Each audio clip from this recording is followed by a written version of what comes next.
everyone, and welcome to Car Takes with Deborah and Joel. I saw it last night. Deborah saw it tonight.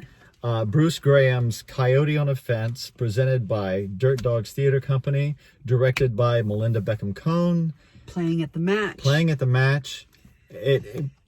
Incredibly powerful piece of theater. I just left the theater. I was just telling him as we got in the car, I don't even know what to think about it. It is, like he said, very powerful. Yeah. There's, you think you're on one side, but then somebody gives you another point of view. And it changes things. And, gosh. For anyone who has a black and white view of the death penalty, this is going to give you pause. It will. To think in either direction. It makes very salient arguments against the death penalty. And then there's, for the people who are adamantly against the death penalty, it even introduces but in this case of what if, so, and then you're on the fence because you don't know what you would do.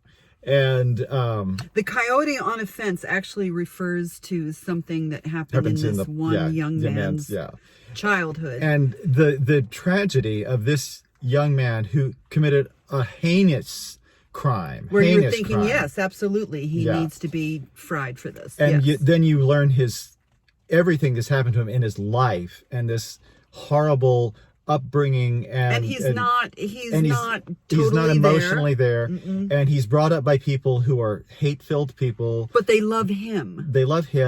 And the people who, this is the tragedy. I mean, I couldn't even talk about this last night because it just broke me, and it's still very, it's hard because we have this going on right now everywhere, where there are impressionable young people who are being reared by people that they know love them, but are teaching them horrible things about other human beings. And if you don't know anything else, that is, you are so innocent about your mission. Right. Or, of course, he's hearing voices. Yeah, so, I mean, he's disturbed. He is clearly disturbed.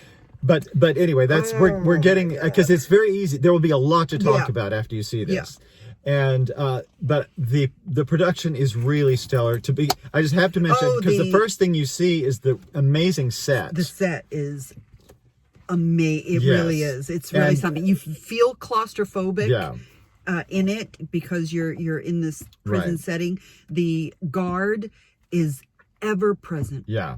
No matter what conversation's going on. She's an amazing character because she's this tough, I've seen it all, been their guard, who... I sleep well at night. Yeah. This doesn't she affect softens me. her stance a little bit with this one prisoner, but she gets stern with him when she has to. And then she has this moment at the end that it kind of like, oh my God. Because no matter what your situation, or no matter who you're, what you think, it is impossible not to be affected by another human being if you see them every day. And that's the other thing. How much humanity is in this? How much are you allowed to retain your human dignity when the worst of the worst is going to happen? Right. So who was the guy that did the set? Because I got off track. Yeah. Oh my gosh. He did the set for Tide. Which you're just amazing. You're amazing. Santiago Cepeda. Yeah, just great. Yeah, great work. I want to talk about the cast because they were really powerful performances. Destiny Miller played the prison guard. Yeah, and she was spot on. Yeah, spot on. She found the humor where she needed it. She found the stern where she needed it, and she found the pathos where she needed it. And the humanity. Yeah, absolutely. Jimmy Volman played the one prisoner, John Brennan, and a wonderfully sort of taciturn, and he was the writer. So I mean, he's very methodical. He's very intelligent. He's the opposite of his cellmate. Absolutely, of his, cell partner. Yeah, whatever you call it. He's on the other side. They're on death row. This is death row. Yeah.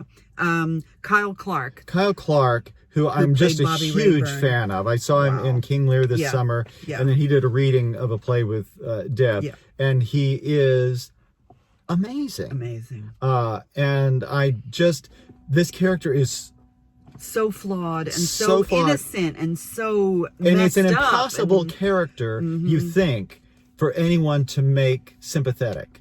Yeah. And this young man makes this character sympathetic, and because he's like a lost puppy. They do that lost puppy. I know. Too. I know. Curtis Barber also fantastic. Yes, as the New York Times. Melinda Beckham directed this. Yes, brilliantly directed, job. And no, it